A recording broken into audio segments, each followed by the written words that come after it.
We've all had to take action to slow the spread of COVID-19 and to protect our people. And as we continue to fight this virus, we also can't forget that climate change still remains one of the greatest challenges of our time. And in fact, COVID-19 and the climate crisis have a lot in common. The general rule of thumb that I believe everybody should adopt is that if any problem is being presented as a global crisis, then it is a scam. As a global community, we're challenged by urgent and looming crises. Will we work together to save lives, defeat COVID-19? Will we meet the threat of challenging climate, the challenging climate we're all feeling, already ravaging every part of our world?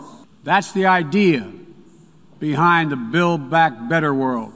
This global pandemic has also created an opportunity to build back better, and climate action is an essential part of that. We can build back better from this pandemic by building back greener. Here we are now with an economy in crisis, but with an incredible opportunity, not just to build back to where we were before, but better, stronger, more resilient, and more prepared for the challenges that lie ahead. And there's no more consequential challenge that we must meet in the next decade than the onrushing climate crisis. Right now, all of our countries are dealing with the health and economic impacts of the global pandemic. But as we look to rebuilding from this crisis, we must do so in a way that will build back better for all of our citizens. And that must include an ambitious plan to take strong action against climate change. We want to build back better from the pandemic, and I think that this is the right moment there for us all to focus on the other great natural challenge about which we've been warned time and time again. We can't ignore it. The warnings have been even clearer than they were for COVID, and that is the problem of climate change. This pandemic has taught us the importance of global cooperation, and we must translate that lesson to how we deal with the climate crisis. This pandemic reminds us of what we can achieve through collaboration.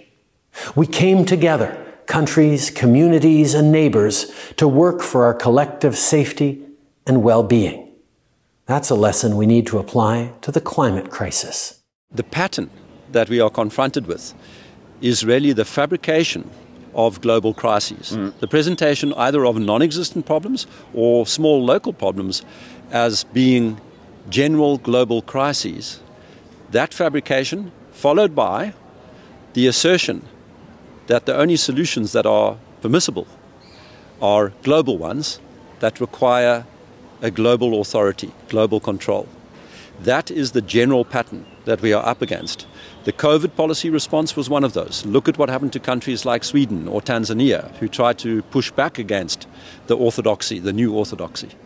And the climate crisis, the climate change crisis, is another example where we are told that the biggest threat to the world is this molecule, CO2, and that an increase in the level of this molecule will cause an increase in temperature, and that temperature increase will be bad for us, and that the only thing we can do is consume fewer fossil fuels and less energy.